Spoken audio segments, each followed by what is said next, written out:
Assalamualaikum warahmatullahi wabarakatuh. Bismillahirrahmanirrahim. Alhamdulillahi rabbil alamin.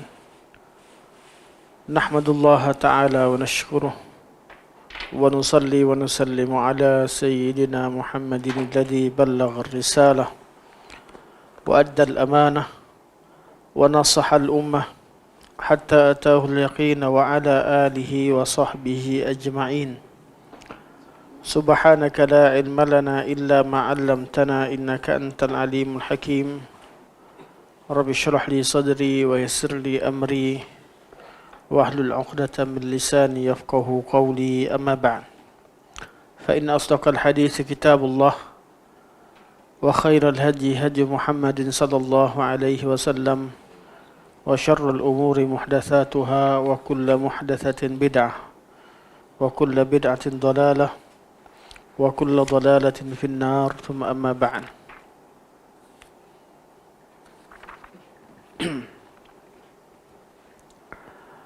InsyaAllah kita terus masuk pada matan dalam syarah Aqidah Tahawiyah ini, yang syarah Ibn Abil Izz rahimahullah cetakan biasa, tidak ada nombor matan yang keberapa. Tapi kalau cetakan moden seperti hatta PIS dan sebagainya, ada nombor matan yang keberapa. Okey.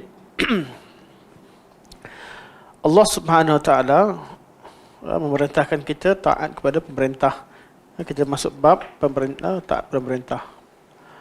Qala al-Imam Abu Ja'far At-Tahawi rahimahullah, wa la naru al-khuruja ala a'immatina wa wulati umurina wa in jaru wa la nad'u alaihim. Wa la naru al-khuruja ala a'immatina wa wulati umurina. Kami tidak berpandangan boleh mengeluar, atau kami berpandangan tidak boleh keluar dari ketaatan terhadap pemerintah, imam-imam dan juga wulatul umur, iaitu ulama dan umara, kaum muslimin. Wa in jaru wa la nad'u alaihim. Dan sekiranya walaupun mereka zalim, kita tidak mendoakan kehancuran mereka. Ini untuk hakim, untuk pemerintah. Wala nanza'u yadan min ta'atihim, dan kita tidak mencabut tangan kita daripada ketaatan terhadap mereka. Wa nara ta'atahum min ta'atillahi azza wa jal, dan kami berpandangan taat kepada mereka adalah ketaatan kepada Allah Subhanahu wa taala, fardhah, satu kewajiban. Ma lam ya'muru bi ma'siyah, selagi mereka tidak menyuruh kepada perkara maksiat. Wa nad'u lahum bis salahi wal mu'afah, dan kita doakan untuk mereka dengan kesalehan, kebaikan, dan juga agar diampunkan. Ini kalam Abu Ja'far At-Tahawi rahimahullah. Dan kita dah sebut sebelum ini, ketaatan pada pemerintah itu ada 3 jenis. Satu, apa yang diperintahkan pemerintah itu sesuai dengan hukum syarak, itu wajib kita taat. Tidak syak lagi. Malah kalau bukan pemerintah sekalipun, siapa sahaja yang melakukan amar ma'ruf nahi mungkar kepada kita, kita perlu terima. Yang kedua, perkara yang diharamkan, perintah ataupun arahan pemerintah yang bertentangan dengan syarak, kita tolak, kita tidak terima. Dalam keadaan kita tidak mencabut tangan kita dari taat secara keseluruhan. Barakallahu fiik. Ahsanallah. Kita tolak bab maksiat tersebut, bab yang diperintahkan kita melakukan kejahatan kita tak ikut, tetapi ketaatan yang umum kita masih lagi mentaati mereka, mendoakan kebaikan untuk mereka, dan doakan supaya Allah ampunkan mereka. Yang ketiga, perintah mereka atau undang-undang pemerintah berkaitan dengan urusan-urusan keduniaan yang tidak ada kaitan dengan perintah Allah ataupun larangan Allah Subhanahu wa taala. Perkara begini, kita perlu ikut dengan maslahah. Kita perlu taat kerana pemerintah tidak akan keluarkan undang-undang kecuali dengan maslahah. Cuma bezanya bila kita ada maslahah, sebahagian undang-undang itu kadang-kadang boleh kita bertolak ansur padanya. Tak sama dengan hukum-hukum hudud, qisas dan sebagainya, tak boleh bertolak ansur. Kerana bab itu sampai masa orang yang patut dikenakan hudud. Dan ada kadarnya lah. Kalau bila boleh didakwa, bila sampai kepada pengadilan, hakim tetap menjalankan hukum. Tapi bab urusan-urusan berkaitan dengan masalih, kemaslahatan, undang-undang berkaitan dengan urusan kemanusiaan, pemerintah boleh bertolak ansur. Berkemungkinan boleh mengampunkan orang yang bawa kereta laju, ada sebab tertentu, sekiranya dikemukakan sebab, berkemungkinan boleh mengampunkan orang yang melanggar sempadan untuk kadar kerana takutkan musuh dan sebagainya. Alasan-alasan berkaitan dengan itu, kalau pemerintah ia membenarkan ataupun ia menghalang, itu urusan-urusan yang berkaitan dengan kemaslahatan. Jadi kita kena taat. Di samping ianya bukan ketaatan mutlak, ia ketaatan berkait dengan di bawah ketaatan pada Allah dan Rasulnya. Okey. Dan kita dah baca ayat ni. Allah Subhanahu wa taala berfirman, "Ya ayyuhallazina amanu athi'u Allah wa athi'ur rasul wa ulil amri minkum." Wahai orang-orang yang beriman, taatlah kepada Allah dan taatlah kepada Ar-Rasul. Taat pada Allah disebutkan kalimah athi'u, taat kepada Rasul juga disebutkan kalimah athi'u, menunjukkan bahawa ketaatannya adalah ketaatan yang langsung atau yang mutlak. Tidak ada syarat. Manakala wa ulil amri minkum tidak disebutkan kalimah athi'u, artinya dia adalah ketaatan terhadap pemerintah bergantung kepada ketaatan mereka kepada Allah dan Rasul. Dan dalam ayat ini juga mengisyaratkan bahawa pemerintah itu hendaklah dilantik dari kalangan orang-orang yang menjadikan hukum Allah sebagai rujukan, dan mereka itu dari kalangan orang beriman. Jadi syarat ayat ini cerita pemerintah yang usahakan adalah dari kalangan orang yang beriman. Kerana Allah mulakan ayat ini dengan ya ayyuhallazina amanu, wahai orang-orang yang beriman, ati Allah wa ati ar-rasul wa ulil amri minkum. Allah sebut minkum. Allah sebut amanu pada awalnya, wahai orang beriman, dan Allah kata ulil amri minkum, dan pemerintah ataupun ulil amri minkum, ulama dan umara dari kalangan kalian. Jadi minkum itu daripada kalangan orang-orang yang beriman. Yang kedua, pemerintah yang patut ditaati dan membawa kemaslahatan adalah pemerintah yang sedia menjalankan hukum Allah Subhanahu wa taala, kerana Allah sebut selepasnya wa in tanaza'tum fi syai'in farudduhu ila Allahi war Rasul. Kalau kamu berbeza pandangan, maka ada masanya kita berbeza dengan pemerintah, berbeza sama sendiri. Ada saja perbezaan yang berlaku di kalangan manusia, maka kita perlu rujuk pada pemerintah yang boleh menghukumkan di atas Allah, hukum Allah dan Rasul. Zalika khairu wa ahsanu ta'wila, itulah dia jalan yang terbaik, penyudah yang terbaik. Jadi ayat ini menceritakan tentang pemerintah dan ciri-ciri pemerintah yang patut kita taat. Okey. Dalam Sahih Bukhari daripada Nabi SAW, ni sampai sini insya-Allah, bahawa baginda telah bersabda, "Man ata'ani faqad ata'a Allah." Barang siapa yang taat padaku, sesungguhnya dia telah taat kepada Allah Subhanahu wa taala. Kerana Allah lah yang memerintahkan Nabi sallallahu alaihi wasallam, "Wa ma yantiqu 'anil hawa in hiya illa wahyu yuha." Wa man asani faqad asallah. Barang siapa yang buat maksiat kepadaku atau lawan padaku, maka sebenarnya dia telah lawan pada Allah Subhanahu wa taala. Wa may yuti'il amir faqad ata'ani. Dan barang siapa taat kepada al-amir, iaitu pemerintah ataupun gubernur, dia taat padaku. Nabi pada zaman Nabi kirimkan utusan Nabi atau wakil Nabi menjadi gubernur. Nabi tinggal di Madinah Munawwarah dan tiap-tiap negeri itu ada gubernur-gubernur. Jadi Nabi kata, siapa yang taat pada amir yang aku telah lantik itu dia taat pada aku. Kerana amir tidak melakukan satu perkara kecuali dengan perintah Nabi sallallahu alaihi wasallam. Wa may ya'sil amir faqad asani. Dan barang siapa yang melawan pada amir, dia telah melawan padaku.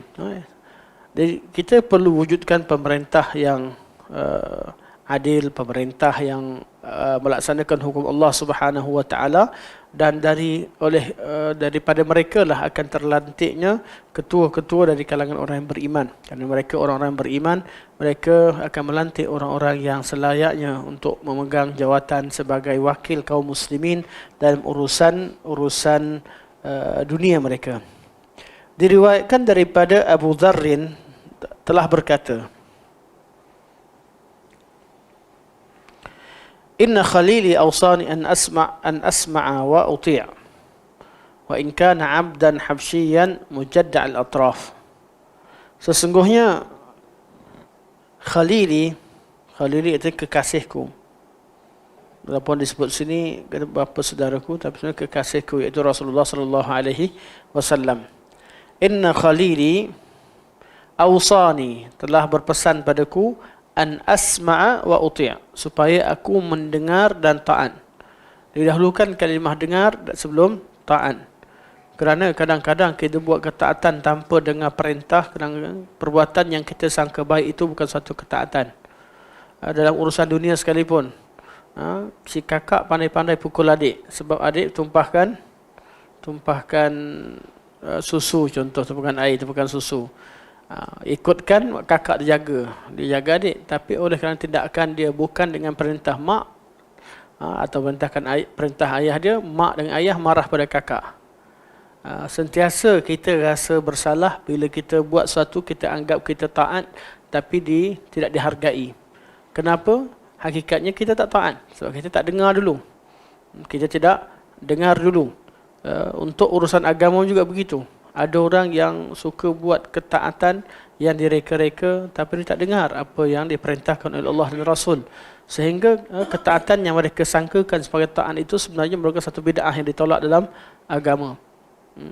Tindakan-tindakan yang dilakukan atas dasar semangat, atas mahu taat, tetapi tidak mendengar kalam Nabi SAW. Sama juga dalam bab akidah. Orang-orang yang bertindak dengan atas dasar ingin mentanzihkan Allah Subhanahu wa taala, tak nak samakan Allah dengan makhluk begini begitu, tapi mereka tidak mendengar kalam Nabi dan kalam Rasul, tidak ikut mereka juga telah melakukan satu kesilapan besar dalam memahami agama Allah Subhanahu wa taala. Akidah mereka akidah yang tidak didasari oleh as-sam'. Jadi mendengar ini adalah satu perkara yang sangat penting. Malah pendengaran adalah diri yang pertama yang berfungsi pada diri kita. Ketika kita masa baby, rasanya kita tak makan, tak minum lagi, makan ikut tarikh pusat. Kita mata pun tak buka lagi, hidung pun tak cium apa lagi. Yang berfungsi adalah telinga. Telinga ni yang paling pertama sekali berfungsi. Keluar saja telinga dia dengar. Malah dalam perut dia dah dengar. Sebab tu sebahagian pada ulama kata biasakan ibu-ibu yang lakukan kebaikan ini, dia memperdengarkan bacaan Al-Quran Al-Karim pada kanak-kanak tersebut. Kerana ibu yang mengandung tahu ada reaksi kanak-kanak yang ada dalam kandungan. Kerana pendengaran ini adalah diri yang paling penting untuk kita manfaatkan. Sebab tu dalam bab panca indera dalam Al-Quran Al-Karim, Allah pasti mendahulukan pendengaran sebelum penglihatan dan juga diri yang lain. Kerana pendengaran adalah yang pertama. Malah selepas kematian sekalipun, pendengaranlah yang pertama yang paling pertama fungsi. Bila kita dikuburkan, pendengaranlah telinga yang mula awal sekali mendengar tapak kaki orang yang meninggalkan perkuburan. Itu ketika di alam barzakh. Dan seperti yang kita pernah sebut dulu, pendengaran ini adalah satu diri yang tak berehat. Mata mungkin mengantuk. Anda pun mengantuk sebenarnya. Hari ini agak letih sikit. Kurang semangat tak apa, tapi harap-harap tidak tertidur di depan. Kalau masa di PKP anda pernah tertidur, tengah ngajar tertidur. Sebab suasana tu nampak orang depan kita, tengok kat laptop macam tu kan. Pernah tertidur. Tapi keadaan tu insya-Allah tak terjadi di dalam dewan. Mata kita boleh rehat, tapi telinga kita tak rehat.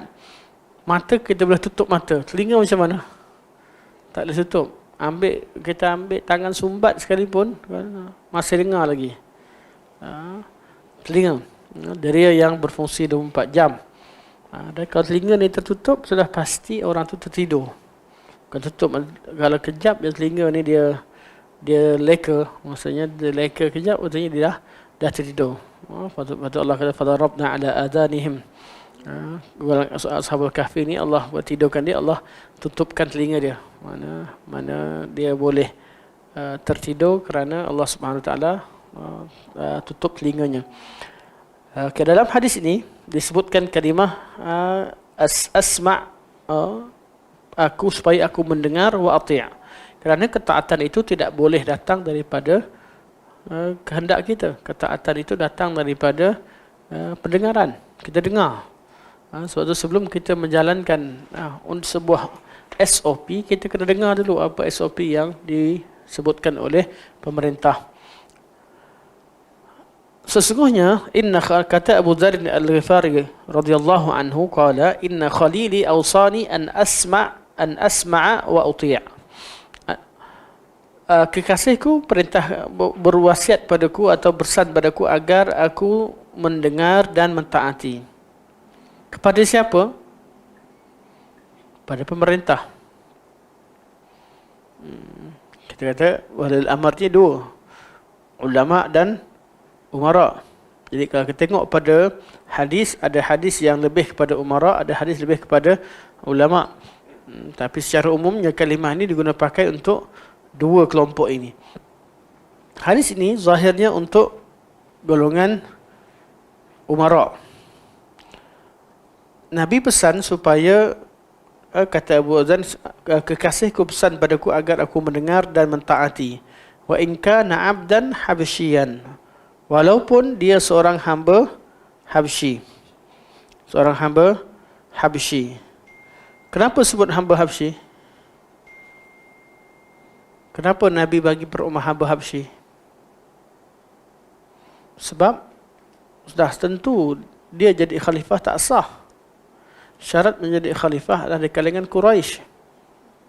Dia ni bukan sakat tidak Quraisy, bukan orang Arab, hamba, pemerintah, seorang khalifah, seorang raja, hendaklah seorang yang merdeka.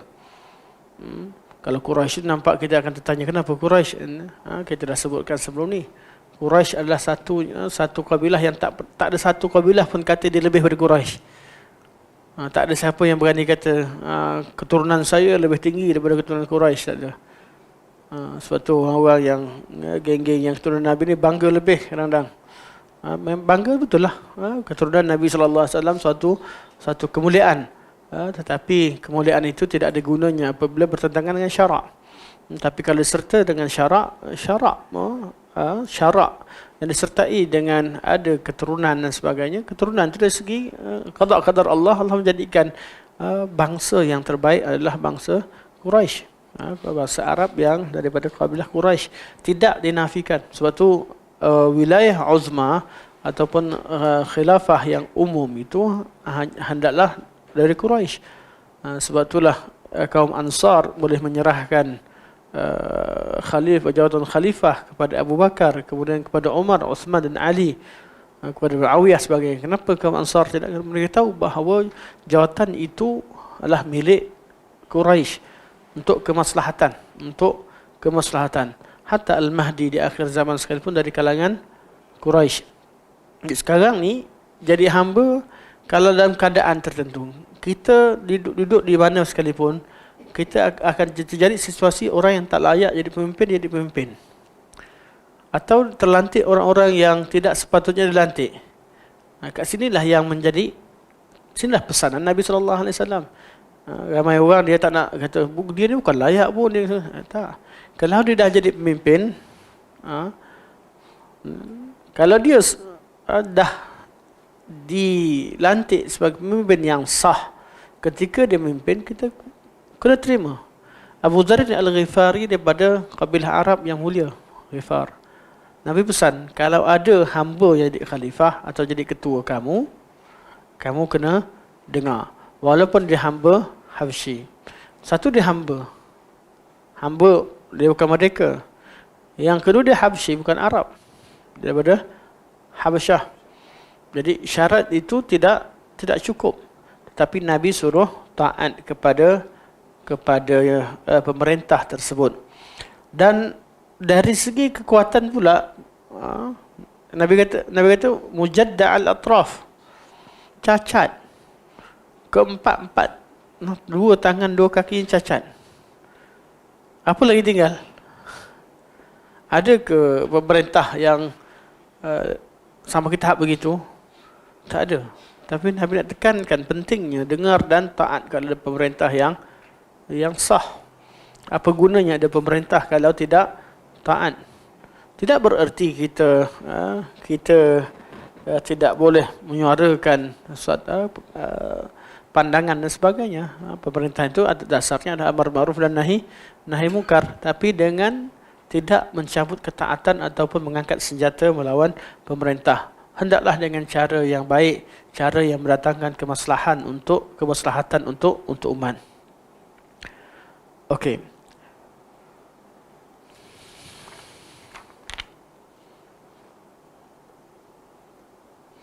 Dalam riwayat dalam Sahih Bukhari muka surat 190.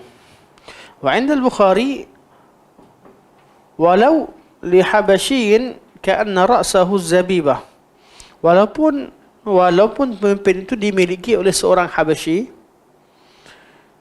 yang rambutnya seperti anggur, seperti kismis. Kalau orang kata hitam, ada jarak hitam. Yang ni tak ada syak kalau rambut macam kismis. Habasyi yang pada zaman itu mereka terkenal dengan rambutnya begitu. Sehingga kan hatta di kalangan hamba wanita sekalipun tak diwajibkan tutup rambutnya. Dengan keadaan begitu, tidak tidak menarik perhatian bagi bangsa Arab atau orang umum. Sebab tu aurat hamba, kita kena jangan peliklah kalau bahawa memang ada aurat hamba yang aurat hamba itu bagi wanita rambut tidak aurat. Sehinggalah datangnya ketika dibuka negara-negara seperti Turki, Atrak dibuka pada zaman kemudian ulama-ulama pada zaman itu menghukumkan haram. Hamba pun wajib tutup aurat.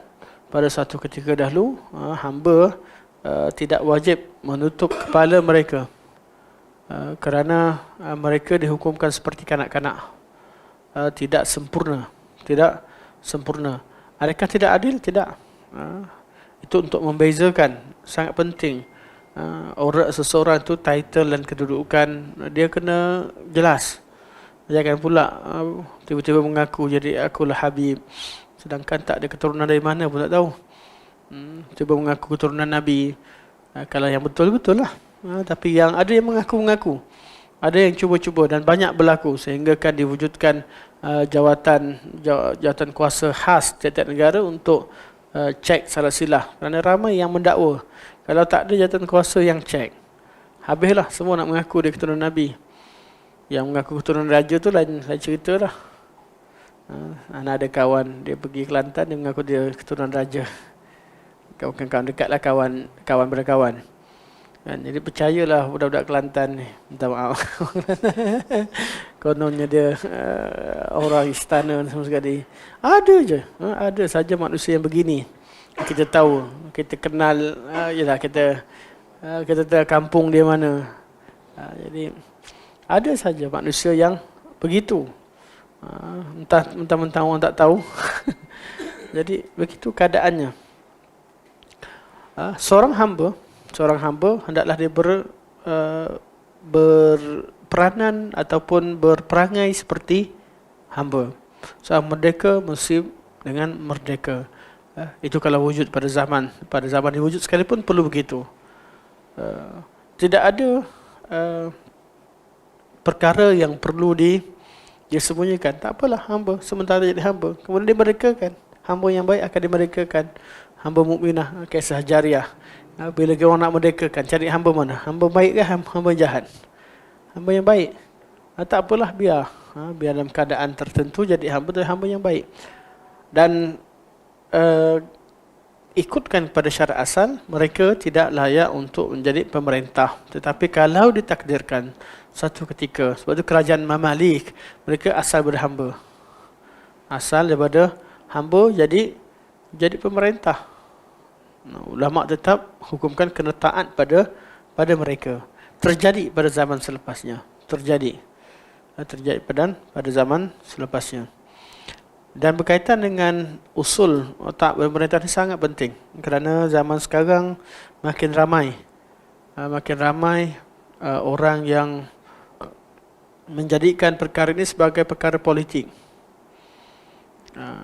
Perkara politik nak lantik pemerintah tu, biarlah politik kat situ.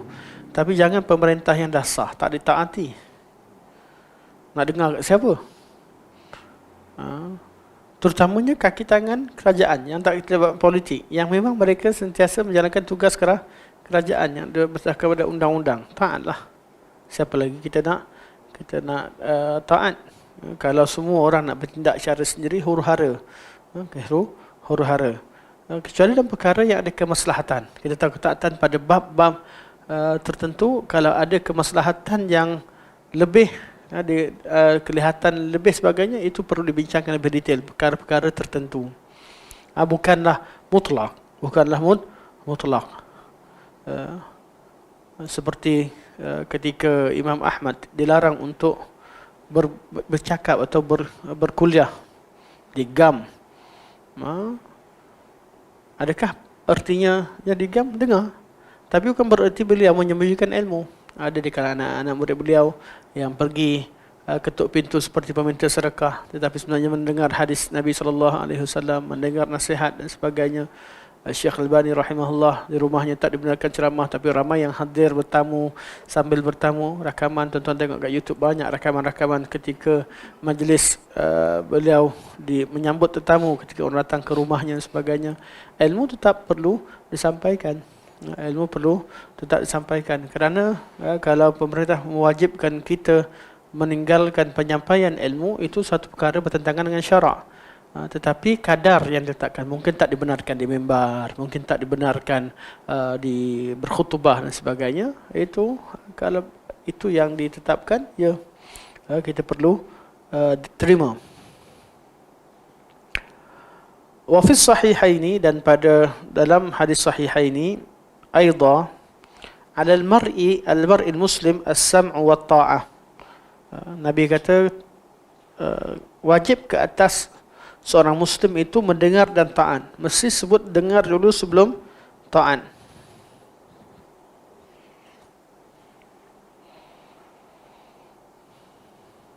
Dia ada dua jenis manusia.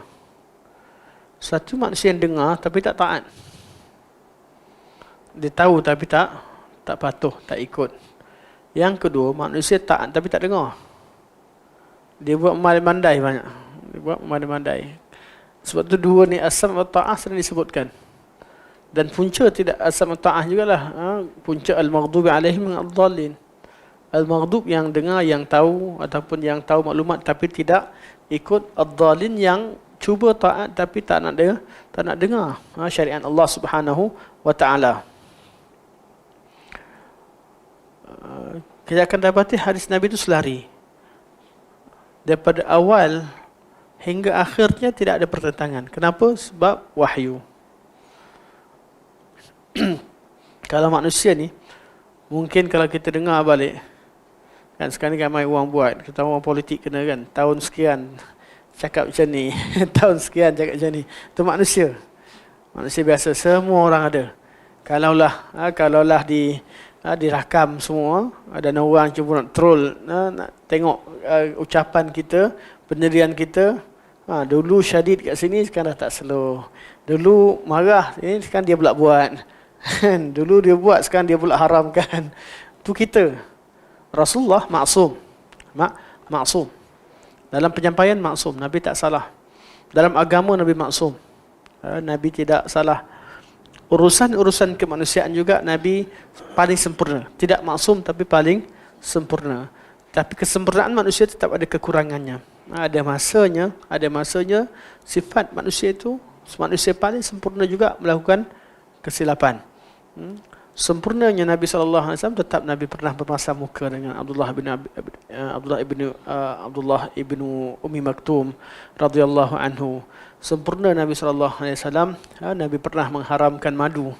Sedangkan itu perkara yang Nabi SAW sangat suka, hanya kerana mendengar kalam beberapa orang isterinya yang berpakat mengatakan bahawa dia bau, kerana jealous dengan madu yang disediakan oleh Safiyah. Jadi manusia akan tetap ada kekurangan, tetapi kekurangan yang ada pada Nabi pasti ditegur oleh Allah Subhanahu Wa Taala. Jadinya tak ada yang kurang. Kekurangan yang ada pada Nabi tetap ditegur, sehingga kita temukan kalau ada kalam Nabi yang tak ditegur oleh Allah, yang Nabi sendiri ataupun Nabi sendiri tidak memansuhkan apa yang disampaikan dahulu, kita tahu itu adalah kata Nabi SAW. Sebab tu kalau seorang faqih, seorang alim itu nak putuskan satu-satu dalil, katalah kita nak tahu hukum, katalah anak tanya pada antum lah, borak sikit lah. Kau jumpa dalil, antum nak hukumkan dalil itu wajib tak wajib macam mana? Contoh, nak hukumkan, katalah hukumkan solat wajib. Solat wajib dah benda yang maklum. Nak hukumkan rokok adalah haram, sebagainya. Atau nak katakan tak pada perintah, atau apa sahaja. Apa kaedah yang ada pada diri antum sebelum antum hukumkan benda tu sebagai sahih tak sahih? Nak hukumkan sebagai halal atau haram, boleh atau tak boleh, wajib atau makruh, atau 5 hukum yang 5 lah. Mana wajib, kita tak tahu benda tu wajib, sunat, mustahab, jawaz, harus, karahah, makruh dan juga tahrim. Nak tahu 5 ni, dari mana tahu 5 hukum ni? Hari-hari kita akan jumpa ada ustaz ni kata boleh, tak boleh, boleh, tak boleh. Ya. Kita orang awam, okeylah, taklid. Kita tahu hukum ni berdasarkan pada ustaz sekian beritahu, atau syekh sekian beritahu, atau mazhab sekian beritahu. Tapi bagi seorang faqih, bagi seorang yang faqih, mereka tidak melihat kepada hukum itu saja. Peringkat awal mereka akan tengok kepada hukum natijah. Tapi mereka akan lihat lebih awal lagi. Pertama sekali cek dalil. Dengar dulu. Dalil apa dia? Sebab tu dalam usul fiqh, fiqh ni sebelum keluar hukum fiqh, wajib, sunan, harus, makruh, haram, sebelum keluar 5 hukum ni dia pakai sebagai nata'ij, mana filter, last filter, nak keluarkan natijah dia, mesti ada step ataupun filter demi filter untuk keluarkan hukum. Apa filter pertama? Benda pertama sekali, nak tahu benda ni maklumat kita betul, hukum yang kita betul. Apa yang perkara pertama sekali? Kumpulkan dalil. Bab dalil. Betul? Al-Quran, Sunnah, Ijma'. Ni dalam semua bab. Kemudian adanya qiyas. Qiyas ini dalil yang banyak dipakai di mazhab Syafi'i dan juga mazhab Hanbali. Mazhab Syafi'i dan mazhab Hanafi ditolak oleh mazhab Zahiri. Mazhab Zahiri tidak menerimanya. Lepas tu kita ada qaulus sahabi. Dalil ni kita akan jumpa 3 dalil yang diijma'kan dan qiyas kebanyakan ulama pakai. Kemudian kita akan pergi qaulus sahabi yang banyak dipakai dalam mazhab Imam Ahmad dan Imam Malik. Kalau nak tengok kaul sahabat, apa pandangan Ibnu Ammar, apa pandangan Abu Hurairah, apa dan sebagainya, tengok pada fiqh mazhab Hanbali. Kita nak cari dalam fiqh Syafi'i tak banyak. Dan kitab fiqh Syafi'i yang menukilkan kalam sahabat. Tapi kalau kalam dalam fiqh Hanbali banyak menukilkan kalam sahabat-sahabat Nabi SAW. Sebab tu Imam Ahmad juga kitab Musnad tu sendiri kaya dengan riwayat daripada hadis-hadis mauquf daripada sahabat-sahabat Nabi SAW. Sebab memang menjadi dasar kepada mazhab Imam Ahmad dan juga mazhab Zahiriyah menjadikan qaul sahabi sebagai dalil. Dia filter. Kita ambil dulu dalil.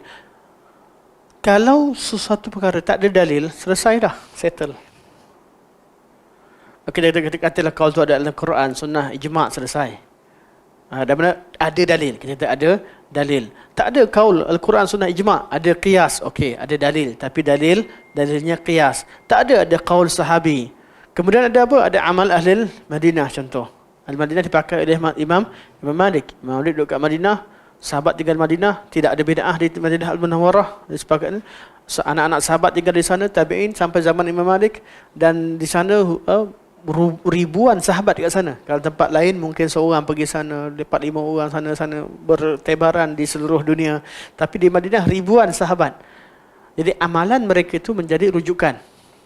Apa yang diamalkan oleh masyarakat yang Imam Malik adalah seorang tabi'ut atba'. Jadi ada 3 generasi, 2 generasi di atasnya, sahabat dan tabi'in atau tabi'in kalau nak ikut pada setengah pandangan. Jadi generasi ni di Madinah, generasi yang terpelihara. Suatu Imam Malik menjadikan amal Madinah sebagai rujukan.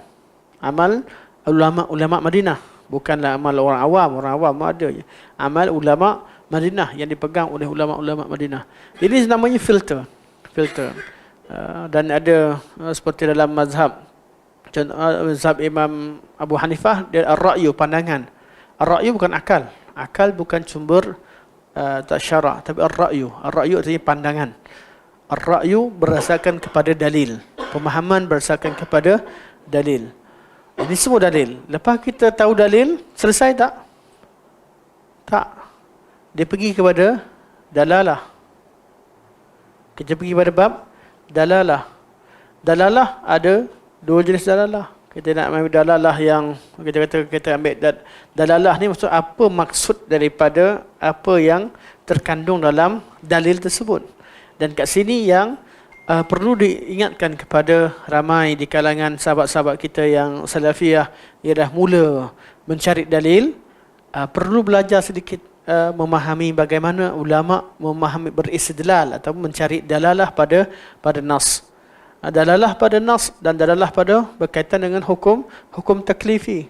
Dalalah berkaitan dengan nas, sama ada dalalah yang mantuk, sama ada dalalah yang mafhum atau dalalah yang lazim. Jenis 3 jenis dalalah. Yang mafhum, sama ada mafhum mutabaqah atau mafhum mukhalafah. Ini filter sebelum keluar hukum. Mana nak cerita sebelum keluar hukum. Pastikan dalalah tu memang betul. Kita faham secara, kalau faham macam mana awak faham? Secara langsung mantuk atau secara lazim tak langsung daripada benda lain, atau faham melalui mafhum. Mana fahaman cara terbalik. Mafhum pula mukhalafah ke muwafaqah. Dapatkan tu dulu. Lepas tu baru pergi kepada dalalah berkaitan dengan hukum taklifi. Larangan ke, perintah ke. Dalil itu berbentuk larangan atau perintah. Macam mana nak tahu kalau Nabi buat apa hukumnya? Kalau Nabi sebut contohlah satu hadis, Nabi sebut pahala. Contoh Nabi sebut pahala orang-orang yang berpuasa di hari 9 Zulhijjah. Apa hukumnya? Apa hukum puasa Zulhijjah? Bila Nabi sebut pahala, sunat. Orang kita tahu dah. Dalil yang menyebutkan pahala tanpa ada arahan, confirm sunat. Tapi kalau sebut dosa, kalau Nabi sebut dosa, Nabi tak larang, tapi Nabi sebut dosa.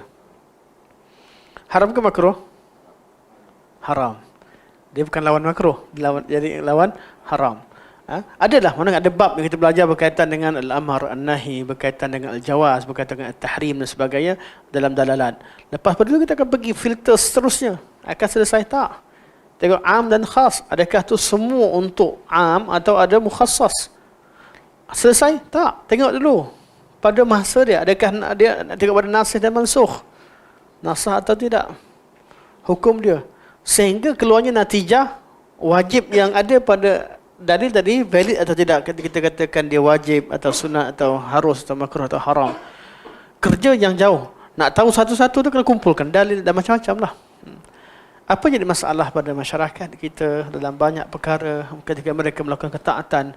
Step pertama dah gagal. Ramai begitu. Iaitu tak minta supaya bila kita minta pada dalil, tak bagi dah. Tak benarkan dah. Tak boleh tanya dalil.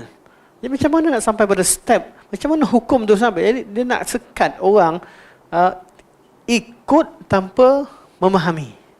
Ikut agama tanpa faham. Kita risau penghujungnya dia ikut dan mentakzimkan manusia, bukan mentakzimkan kalamullah. Kalau kita ikut dengan faham, kita jadi contoh apa yang dibuat oleh manhaj salafiyah. Kita bukan nak suruh pengikut-pengikut jadi mujtahid, belagak pandai depan dia berdebat dengan sahaja. Tidak. Kita nak supaya apa yang kita putuskan dalam yang kita belajar daripada imam-imam yang ada itu perlu difahami jalannya. Sebab itu kita belajar. Bermula dengan step pertama tanya dalil. Dan perlu bezakan dalil apa erti dalil. Jangan bawa kalam mimpi masuk dalil. Mana ada? Tak ada seorang pun yang kata mimpi itu masuk dalil. Ataupun kata guru saya. Ataupun apa yang saya rasa. Ini golongan-golongan sufi yang merosakkan sumber dalil. Sufi yang sesat lah. Bukan sufi yang berpegang dengan sunnah. Jadi dengan keadaan kita kata Nabi SAW sebut dalam bab ni dan semua Nabi sebut dengar dan taat. Jadi nak sampai kepada dengar dan taat, ada benda yang mudah faham, ada benda memang kita perlu rujuk kepada orang ulama. Mereka lah ulil amri minkum. Kalaulah bab yang kita tak faham, dengan proses secara umum nak sebut tadi, secara umum dalam sebenarnya bukan seringkas itu ilmu usul fiqh secara umum, tapi nak fahamkan macam mana dalam tiap-tiap bab tu, tiap-tiap bab satu-satu nak putuskan satu perkara dengan ulama melakukan proses pemahaman terhadap dalil atau mencari dalalah kepada satu-satu nas. Dengan begitu susah dan payah, tiba-tiba manusia dia tak nak dengar. Kalau dia pandai, dia yang dia tahu kesilapan, tak apa. Dan sebab itu dah berlaku. Orang awam yang pelekehkan ulama' berapa ramai. Status anak tak maksudkan pun kepada khas kepada seseorang yang mengkritik Dr. Yusuf Qardawi sebagainya, walaupun ada isunya berkaitan, tapi lama dah sebut perkara ni. Orang alim pun diperintahkan untuk diharamkan untuk menghina orang awam. Allah kata wa ammas-sa'ila fala tanhar. Orang yang tanya ni jangan kamu herdik. Mentang-mentang kamu pandai, jangan nak herdik dan mengata orang. Apatah lagi yang zaman sekarang, orang yang levelnya awam pergi herdik, semua ulama kena semua ulama kena maki. Kan? Sana sini. Sedangkan kat mana alat untuk dia mengukur kesalahan ulama? Kita tahu ulama ni salah. Tapi kita tak nak orang tu menghina ulama, mengatakan dia kata ulama salah tanpa tahu dalil, akhirnya dia hanya mencerca. Dia hanya ikut. Dia mewarisi pergaduhan, mewarisi kebencian daripada gurunya. Kita nak warisi, kita belajar guru, nak warisi apa? Warisi ilmu. Kita tak warisi musuh dia. Tiap-tiap orang tu dia ada dalam ni dia ada musuh dia. Sama ada musuh, istilah musuh itu ada lawan dia. Taklah musuh sampai berperang, tidak. Tapi ada lawan dia. Ada orang yang bersaing dengan dia. Jadi kita disuruh untuk memahami ilmu dia dan memahami sehingga kita boleh berlaku dengan adil. Kalau benda yang kita tahu dia tak ada berkaitan dengan kebaikan agama, tak payah ambil kisah pun. Tutup je. Kalau kedua-duanya di kalangan ulama, tutup saja. Tutup kes. Kita cerita begini. Tapi kalau ada kebaikan untuk diselongkar, untuk ditegur dan sebagainya, mungkin ada masalah. Tapi dengan kadarnya. Kenapa dengan kadarnya? Supaya kita bukan jadi terbiasa. Hidup kita dapat satu sunnah, dapat satu benda, kemudian kita perlekehkan orang yang tak tahu. Perlekehkan orang yang salah. Tidak. Nikmat yang Allah berikan pada kita kerana sunnah, nikmat yang sangat besar. Nikmat yang sangat besar, kita tahu yang mana betul dan salah. Dan tujuan kita mengkoreksi, membetulkan, react, itu tujuannya bukan untuk kemasyhuran, tetapi benar-benar untuk menghilangkan syubhah atau kekeliruan. Cukup dengan kadar seperlunya, cukup. Okey. Yang bawa kita sampai ni cerita as-sam'u, dengar dulu baru taat. Kebanyakan orang dia buat ketaatan kemudian tak dengar. Akhir sekali dia rasa dia tak, amalan tak dihargai, dia marahlah. Sebab tu banyak amalan ketaatan yang dikatakan sebagai bid'ah, marah dia. Macam si kakak tadi kan, dia bukan main lagi semangat nak pukul adik dia. Adik lambat solat, pang dia sampai ke bapak dia, bapak lempang dia balik. Lempang pukul dia, tepik balik, kena rotan dengan bapak balik. Dia kecewa. Ramai anak-anak kecewa begitu. Sebab tu kita kena ajar anak-anak kita dengar dan taat. Dengar dulu, dengar ayah cakap dulu. Okay, terima kasih sebabnya, tapi dengar dulu. Sebab cara didikan Nabi itulah dia, asasnya adalah dengar dahulu. Jadi dengar dia artinya mewakili proses belajar. Mewakili proses belajar. Berilmu sebelum kita berbicara. Berilmu sebelum kita beramal. Al-ilmu qabla al-qawli wal amal. Ini yang ditegaskan oleh ulama salaf kita. Pada awal kita masuk usul salasah, kita belajar, ini yang nak tegaskan. Jangan sampai kita yang dah belajar usul salasah, kemudian kita cakap, kita buat satu perkara tanpa kita dengar betul-betul, tanpa kita tahu asal usul dan satu kebenaran. Perlu atau tidak kita bertindak satu perkara itu sangat sangat penting. Kerana as-sam' adalah asas kepada at-ta'ah. Tidak, kalau kita tak dengar, kita tak tahu yang mana perlu ditaat, yang mana perlu ditolak. Okey. Seterusnya,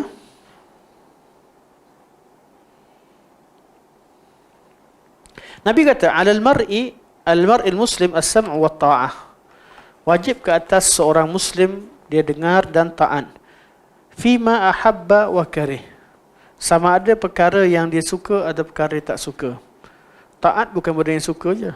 Benda kita taat artinya kita kena ikut, sama ada urusan yang kita suka atau urusan kita tidak suka.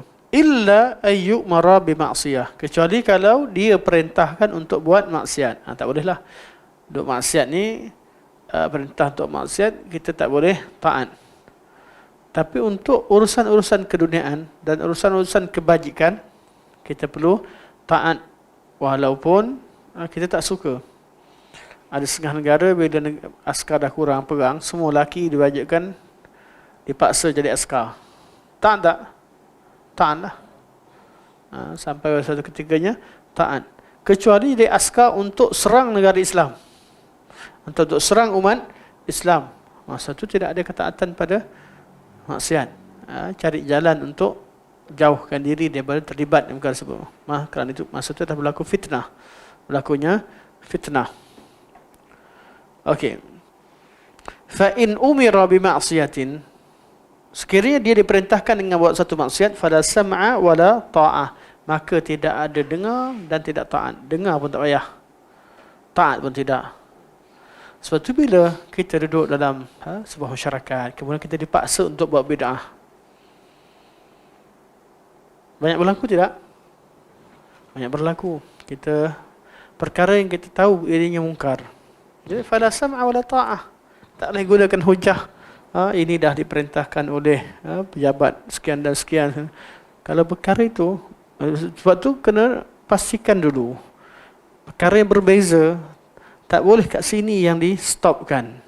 Perbincangan wa in tanaza'tum fi syai'in farudduhu ila Allah wa Rasul, kat sini stopkan, susahlah.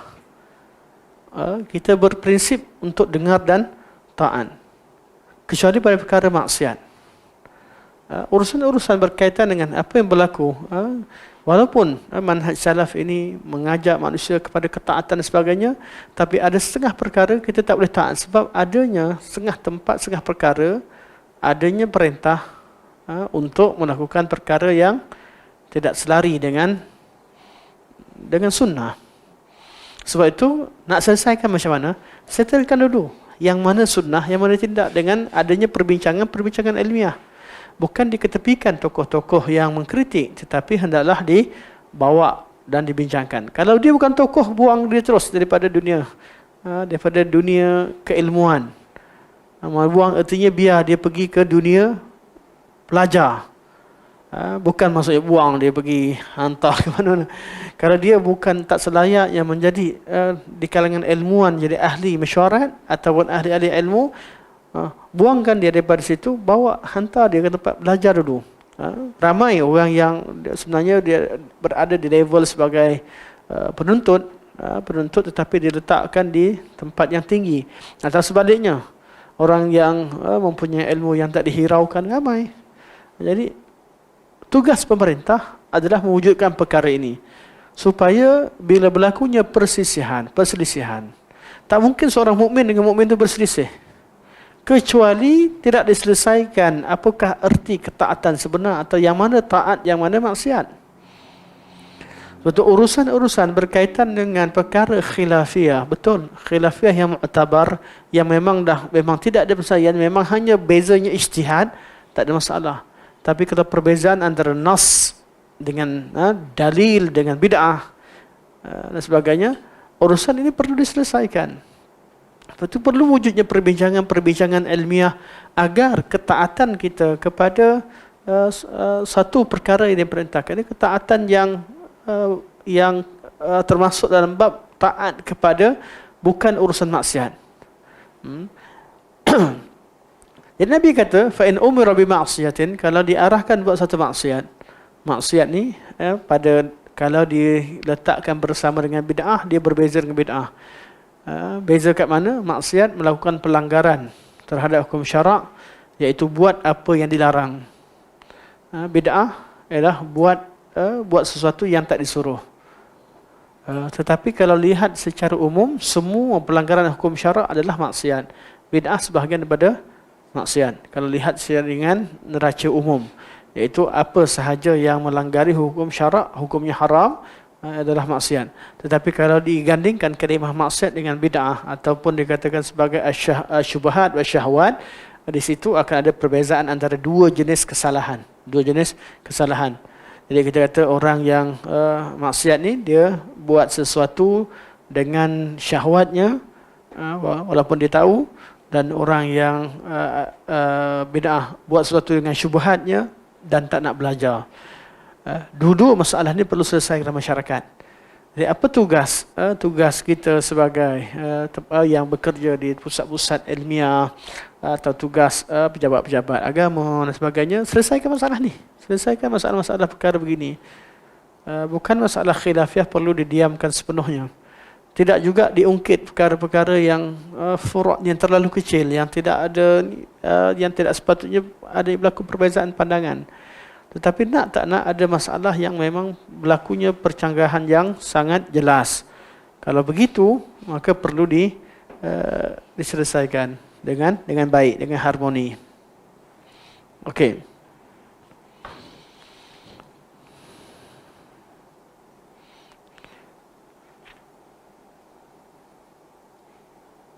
Kita ambil sampai sini dulu insya-Allah. Masa kita dah. Kita sambung pada hadis Huzaifah insya-Allah. Juga berkaitan dengan taat pada pemerintah.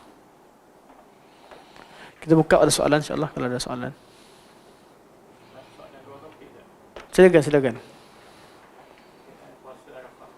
Puasa Arafah ya saya. Ya saya.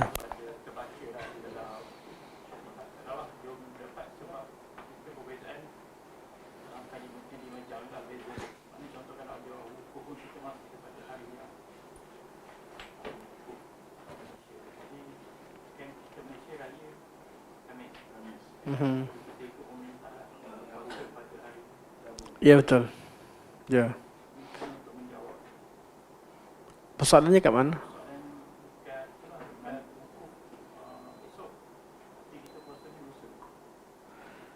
Kita puasa 9 Arafah, 9 Zulhijjah, tidak ada kaitan dengan wukuf. Dia kerana 9 Zulhijjah, galakan untuk puasa 9 Zulhijjah bukan kerana wukuf. Hikmah ada.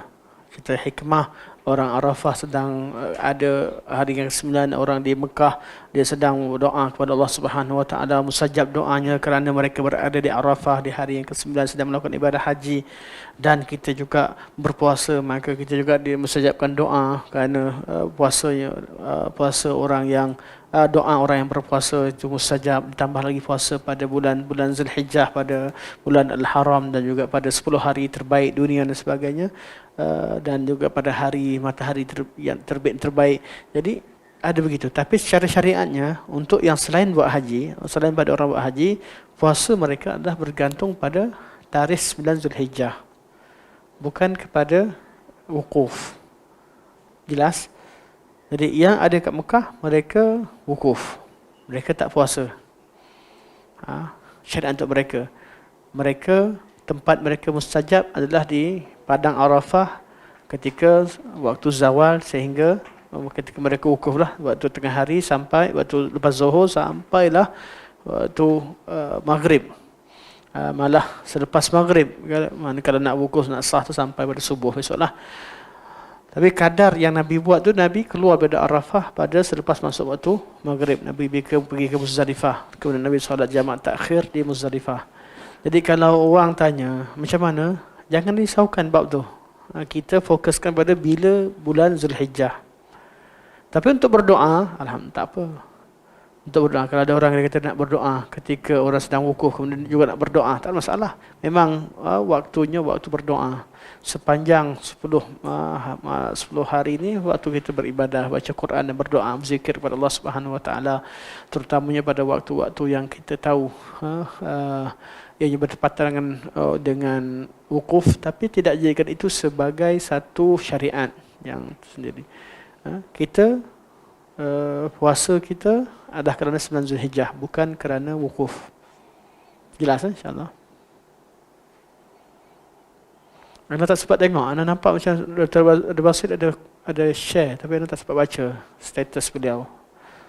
Anda nampak sahabat Asma share, tapi itulah kelemahan anda, tak semua anda baca. tak ikut sangat semua perkara yang di share. Tapi nampak ada satu poster, boleh rujuk kot insya-Allah. Apa yang Dr. Abu Anas sebut. Beliau lebih layaklah untuk jawab perkara ni. Kalau ada jawapan beliau beza dengan ana, ambil jawapan beliau. Ambillah jawapan beliau kerana beliau lebih alim dalam bab ini. Pernah nampak poster tu? Tadi anda jumpa tak? Sahabat semua ada share berkaitan dengan puasa dan juga di Malaysia hari Khamis baru raya, sedangkan di Saudi hari Rabu. Secara umumnya kita beribadah sesuai dengan tarikh yang ada di tempat kita. Ikut pada pemerintah. Jangan pula besok lusa tiba-tiba semua korban besok. hari Rabu korban semua, kacau. Jangan. Lembu tu simpan sampai hari Khamis. Hari Khamis lepas solat raya baru kita korban. Tapi kalau sembelih tu panggil anak makan sekali, dia jadi daging biasa. Halal, dapat pahala sedekah tapi tak dapat pahala korban. Berlaku ana masa jadi untuk wakil jawatan mufti Saudi untuk cek zabaih tu, ada sebab penyembelih ni dia orang dapat upah per kepala, jadi dia tunggu je nak sembelih. Sebelum lagi orang suruh sembelih, dia sembelih awal dah. Jadi syarikat rugi sebab satu kumpulan dari Syria ni dia ada lebih kurang dalam 20 ekor. Dia sembelih kejap. Jadi ada seorang yang jaga kaunter untuk melepaskan dia. Dia mungkin tak peka, orang tu minta dia bagi je. Dia ingatkan orang tu nak sedia je. Yang dia terus sembelih sebelum selesai solat. Jadi dah sia-sia 20 ekor, mengamuk tokek kambing tu. Hilang 20 ekor hanya kerana kesilapan, tak terlihat silap. Jadi kalau berlaku macam tu, daging tu halal lah, sedekah. Seperti hadis Nabi sallallahu alaihi wasallam kita tahulah. Okey. Ada soalan lagi insya-Allah?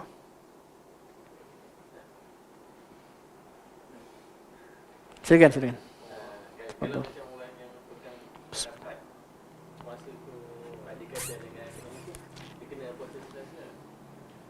Memang kena puasa pada hari pertama. 1 sampai 9 puasa lah. 1 sampai 9 semua amal ibadah yang syariatkan termasuk puasa. Tidak masalah pun. Bab-bab begini kalau ada orang puasa yang halang, bawa halang, memang hari itu kena puasa pun. Tak jadi bid'ah lah, tak jadi bid'ah. Dia seorang yang inginkan kelebihan hari Arafah. Dalam keadaan memang dia amalkan bukan benda yang bid'ah, tidak. Pada hari yang patut puasa, dia doa juga waktu yang patut berdoa dan sebagainya. Harapannya itu kata ni harapan kerana membaca kitab-kitab sebab ulama kata hikmahnya bertepatan dengan masa orang sedang berdoa sana kita berdoa kadang-kadang berkaitan hikmah bukan begitu. Dia mengharapkan harapan tidak salah. Dia tidak mencipta satu perkara baru. Kerana itu juga ada ulama yang katakan boleh, tak masalah. Tapi secara faktanya kita berpuasa bukan kerana Arafah, bukan kerana wukuf. Kita puasa kerana 9 Zulhijjah, itu hari Arafah. Anggap kita tak tahu Mekah puasa hari apa macam zaman dulu. Zaman sekarang ni kita jadi pening. Dia akan terjadi juga kalau kita gunakan sistem macam tu. Bila Lailatul Qadar, Lailatul Qadar dah habis ke belum? Kan, kat Jepun dah subuh, kita baru nak solat. Kan, kita dah subuh dah tengok matahari Lailatul Qadar. Arab Saudi baru nak solat. belum lagi. Jadi keadaan waktu ni kita tak boleh jadikan sebagai ibadah ni. Kita taat kepada apa yang Allah khitab syarak kepada kita. Bukan pakai logik. Kita tak tahu. Kita tak tahu secara detail. Apa yang Allah perintahkan pada kita, itu kita amalkan. Kalau pakai otak, pening lah. Tu jadi ada kalam tu. Tak boleh terima. Aina Allah fis sama', dia tak fikir. Bumi ni bulat. Dia tak fikir. Atas mana satu? Dan Nabi tunjuk ke atas. Nabi pandang ke atas ketika kiblat. Dia kata qad nara taqalluba wajhika fis sama'. Nabi bolak-balik pandang ke atas mengharapkan wahyu turun untuk tukar kiblat. Allah tunaikan permintaan, tunaikan harapan Nabi SAW. Nabi buat macam tu, buat je lah. Nabi tanya aina Allah. Nabi kata fis sama'. Jadi kata fis sama'. Nabi takrirkan. Nabi kata dia beriman. Percaya je lah. Buat apa pakai otak? Bukan maksudnya tak dipahami otak. Faham je pun kalau kita cerita. Tapi maksudnya prinsip kita kena ikut apa yang khitab syarak pada kita. Artinya apa yang dalil suruh kita buat. Bukan kita gunakan logik yang terhad ini untuk menolak nas. Itulah masalah ahli kalam. Dan sebab tu sejak dulu lagi ilmu kalam ni ilmu yang mengajak kita, ilmu yang mengajak yang menjadi punca kepada semua masalah sifat. Semualah daripada semua kumpulan-kumpulan ni puncanya daripada ilmu kalam. Kalau dia pakai logik bulat, bumi bulat, dia tak tahu mana atas tu kan. Patutnya pada dia orang langit pun dia tak ada atas. Betul lah. Itu pun yang nak selalu katakan. Jadi langit kat mana dia? Dia selalu dia kata okey, ada kisah pengalaman anak lah. Dia kawan anak juga borak-borak. Sebab masa tahun 1-2 ramai kawan suka borak. Tahun 3-4 biarlah dia dah berhabis dah. Tahun 1-2 ni pengalaman dah banyak kawan. Kawan kata amintu man fis sama' ay yakhsifa bikum al-ard fa idza hiya tamur. Adakah kamu rasa aman dengan yang berada di langit yang boleh menggemparkan atau menggoncangkan bumi? Dan sampai akhir ayat lah perkataan ayat surah Al-Mulk. Bincang-bincang dia kata ni malaikat, bukan Allah. Akak betul ke? Ada ke kalam ulama salaf? Kita tak ke salaf je, kita salaf. Okey. Dia malaikat kat mana? Malaikat kat atas kan? Kan? Malaikat kat atas. Lepas tu Allah kata, malaikat ini la ya'sun Allah ma amarahum yakhafuna rabbahum min fawqihim.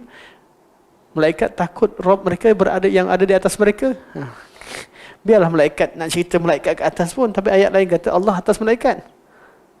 Malaikat takut dengan Tuhan yang di atas mereka. Jadi apa masalahnya? Tapi susah dia kata. Dia tak boleh.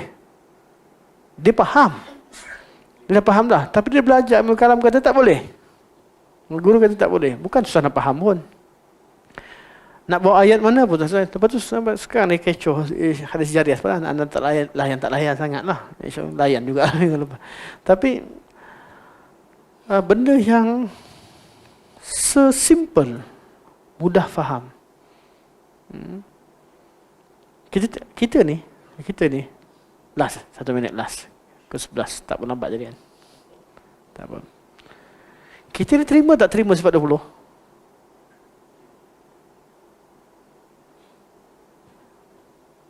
Yang mengaku sebagai salafi, terima tak terima sifat 20? Mana mungkin ada salafi kata Allah tak wujud? Mana mungkin ada seorang salafi kata Allah tak qidam ataupun tidak azal ataupun ada yang mendahului Allah SWT? Mana mungkin seorang salafi kata Allah tu binasa? Mana mungkin seorang salafi mengatakan Allah tu sama dengan makhluk? Mana mungkin yang kata Allah tak qudrah, iradah, ilmun, hayah sama makhluk? Semua kita terima. Jadi apa masalah sifat 20? Sifat 20 bukan nak sampaikan itu. Kalau sekadar sampaikan itu, semua umat Islam percaya Allah tu wujud. Bukan orang Salafi, ya Syiah percaya. Syiah percaya Allah wujud, Allah tu azal, Allah tu baqa, kekal. Allah SWT tidak sama dengan makhluk. Pergilah. Jangan pergilah. Jangan pergi. Tapi anak puas dengan Syiah punya syarahan. Sama je. Dia apa bezanya sifat 20 dengan masalah? Kenapa nak bergaduh-gaduh? Bezanya pada mensyarahkan tiap-tiap sifat tersebut. Wujud yang dibayangkan dalam ilmu kalam, wujud Allah tu wujud, tetapi dinafikan segala sifat-sifat berkaitan dengan wujud. Berkaitan dengan wujud tanpa ada dalil. Nafikan persamaan secara mutlak, ya sama. Kita Allah tak sama dengan makhluk. Allah wujud, Allah tak sama wujud makhluk. Tapi bila ditambah, tambah tu berdasarkan kepada ilmu mantik. Apa sahaja sifat yang ditemukan atau dinisbahkan pada makhluk dinafikan daripada Allah. Kita kata memang Allah tak sama makhluk, tapi bukan begitu caranya. Penafian bukanlah dengan cara mendetailkan. Nampak makhluk ada tangan, Allah tak ada tangan. Makhluk ada apa? Dia tak sebutlah. Kalau nak sebut tak berjanggut, tak bermisai, semualah. Semua kaedahnya begitu. Bukan itu caranya. Cara dan manhaj itu berbeza. Kita kata Allah wujud dengan segala zat dan sifatnya yang sempurna selayaknya bagi Allah Subhanahu Wa Taala. Dan wujud Allah Subhanahu Wa Taala terpisah daripada makhluk, tidak bersama dengan makhluk. Dan kedudukan Allah yang paling layak kalau Allah terpisah makhluk di mana? Di atas. Mana ada arah lebih sempurna? Arah yang paling sempurna, orang kanan ke, orang kiri ke, orang bawah? Atau atas? Kedudukan sesama kita. Orang atasan lah, yang paling tinggi. Di kedudukan Allah SWT tidak bersama dengan makhluk. Mana boleh kata Allah duduk dengan makhluk? Siapa pun kata Allah tak perlu dengan makhluk dan tidak bersama makhluk. Tak ada siapa kata Allah di atas langit, artinya duduk dalam langit. Tak, atas. Terpisah dan tersendiri. Wujud Allah dengan tersendiri, tidak bergantung pada makhluk dan tidak tapi Allah Subhanahu Wa Taala itu Allah beritahu, Allah istiwa di atas arasy. Arasy itu adalah makhluk yang paling tinggi. Faham mudah. Jadi urusan berkaitan dengan wujud kita faham dengan mudah. Tapi sampai kepada al-kalam, wujud Allah bukanlah tidak berjauhar, tidak berarat, dia juga tidak bersifat, tidak tasybih, tidak ini. Itu yang pendetailan begitu yang memerangkap. Perangkap kat mana? Cerita wujud belum nampak apa lagi ya. Nampaklah menafikan Allah. Tapi sampai kepada qidam dah masalah. Nak konsisten tu susah. Allah tu qidam, macam mana qidam? Kalau benda yang qidam ni mesti satu je, esa. Yang esa tu yang qadim, betul? Kalau dah berdua, dah ada dua, dah yang mana dua yang kemudian atau serentak, dah tak esa. Kan ada wahdaniyah lepas tu. Tapi apa cerita kalau kalamullah, sifat-sifat Allah yang banyak? Sebab tu Mu'tazilah nafikan semua sifat.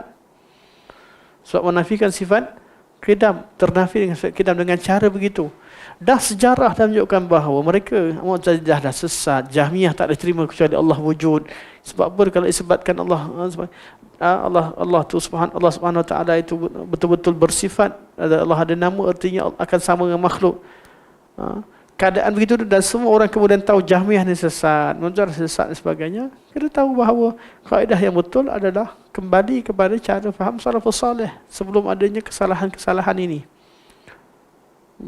Jangan terhadkan ta'rif ahli sunnah wal jamaah hanya kepada kumpulan mutaakhirin. Kerana kaedah tersebut tidak menyelesaikan masalah, malah bermasalah. Istilah ahli sunnah dah dipakai sejak pada zaman awal Islam. Tiba-tiba dihadkan ini saja ahli sunnah. Macam mana orang sebelumnya? Oh, mereka tak buat benda yang berbeza, mereka buat benda yang sama. Yalah, siapa dulu? Siapa dulu? Mana boleh orang kemudian datang rampas nama orang dulu? Ambil nama dan menafikan orang dulu, tak boleh. Wallahualam lah. Bapak begini kalau bincang tak habis. Tapi bukan bincang apa pun, kita borak je lah. Tak pandai nak ilmiah sangat, borak-borak. Sekadar kita faham sama kita cukup lah.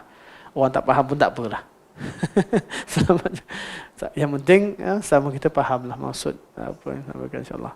Insyaallah sampai subhanallahi walhamdulillah asyhadu an la ilaha illa anta astaghfiruka wa atubu ilaik. Wa sallallahu ala sayyidina Muhammad wa ala alihi wa sahbihi wa baraka wa sallam. Alhamdulillahirabbil alamin. Wassalamualaikum warahmatullahi wabarakatuh.